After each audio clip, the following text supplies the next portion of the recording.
প্রধানমন্ত্রীর নির্দেশনায় বান্দরবানের থানচি উপজেলার দুর্গম তিন্দু মাধ্যমিক উচ্চ বিদ্যালয়ের স্কুলটির প্রধান শিক্ষক জাতীয়করণের ঘোষণা দেওয়া হয়েছে।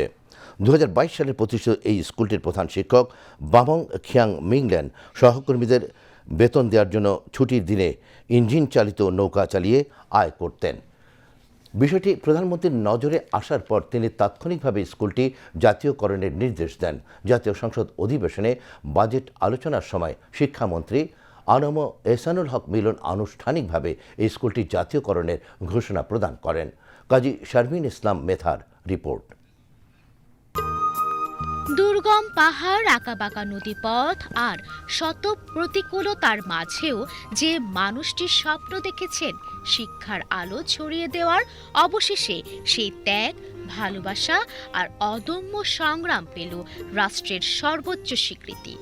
অবশেষে তার সততা আর কঠোর পরিশ্রম সামাজিক যোগাযোগ মাধ্যমে ছড়িয়ে গেলে প্রধানমন্ত্রীর নজরে আসে। বান্দরবানের থানচি উপজেলার তিন্দু নিম্ন মাধ্যমিক বিদ্যালয় জাতীয়করণের উদ্যোগ নেওয়া হচ্ছে বলে জাতীয় সংসদে শিক্ষামন্ত্রী আনম এহসানুল হক মিলন জানিয়েছেন। প্রধানমন্ত্রীর নির্দেশনায় বিদ্যালয়টি জাতীয়করণের প্রক্রিয়া শুরু হবে। এই সংসদে আসার পূর্বেই একটি টেক্সট পেলাম ওনার অফিস থেকে। সেখানে লেখা রয়েছে, বান্দরবনে দুর্গম থানচির তিন্দু এলাকায় শিক্ষার আলো জ্বালিয়ে রাখতে এক ব্যতিক্রমধর্মী সংগ্রাম চালিয়ে যাচ্ছেন এক প্রধান শিক্ষক, যার নাম বাং খিয়াং মিল্যাং। 2020 সালে প্রতিষ্ঠিত তিন্দু নিম্ন মাধ্যমিক বিদ্যালয় বর্তমানে 56 জন শিক্ষার্থী থাকলেও অধিকাংশ পরিবার দরিদ্র হওয়ার কারণে রীতিমতো বেতন দিতে পারছে না শিক্ষক এবং কর্মচারীদের। এই সংকট মোকাবেলার জন্য সেই প্রধান শিক্ষক তিনি ইঞ্জিন চালিত একটি নৌকা চালান। থানচি, তিন্দু ও রোমাক্রি নদীপথে পর্যটক যাত্রীদের আহরণ করিয়ে সেখান থেকে আয় হয়েছিল তার মাত্র 40,000 টাকা। সেখান থেকে তিনি খরচ করেছেন 30,000 টাকা। এই দুর্গম স্কুলটি টিকিয়ে রাখার জন্য আবেদন জানিয়েছে মাননীয় প্রধানমন্ত্রী, তিনি আমাকে এটা পাঠিয়েছেন। 2020 সালে প্রতিষ্ঠিত ছোট্ট এই বিদ্যালয়ে পড়াশোনা করছে 56 জন শিক্ষার্থী। কিন্তু দরিদ্র পরিবারের সন্তানদের কাছ থেকে নিয়মিত বেতন না পাওয়ায় দীর্ঘদিন ধরে শিক্ষক কর্মচারীদের বেতন দেওয়া ছিল বড় এক সংকট। তবু থেমে যায়নি প্রধান শিক্ষক বামং খিয়াং মিংলিন এই সৎ উদ্যোগ। ছুটির দিনগুলোতে নিজেই ইঞ্জিন চালিত নৌকা চালিয়ে থানচি, তিন্দু, রেমাংক্রে নৌপথে যাত্রী ও পর্যটন পরিবহন করেছেন।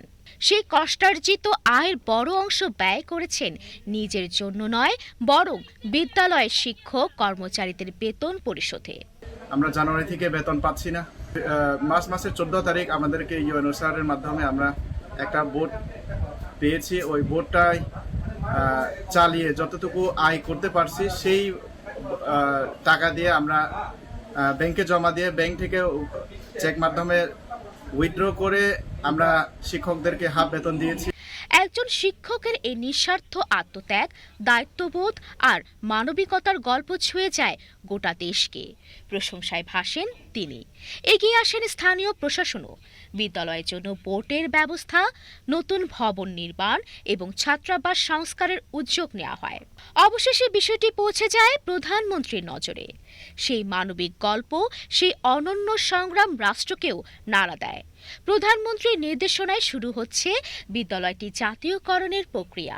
একজন নিবেদিত প্রাণ শিক্ষকের অদম্য ইচ্ছাশক্তি আবারও মনে করিয়ে দিল, সত্যিকারের শিক্ষা শুধু বইয়ের পাতায় নয়, আত্মত্যাগ, মমতা আর ভালোবাসার মধ্যেই লুকিয়ে থাকে।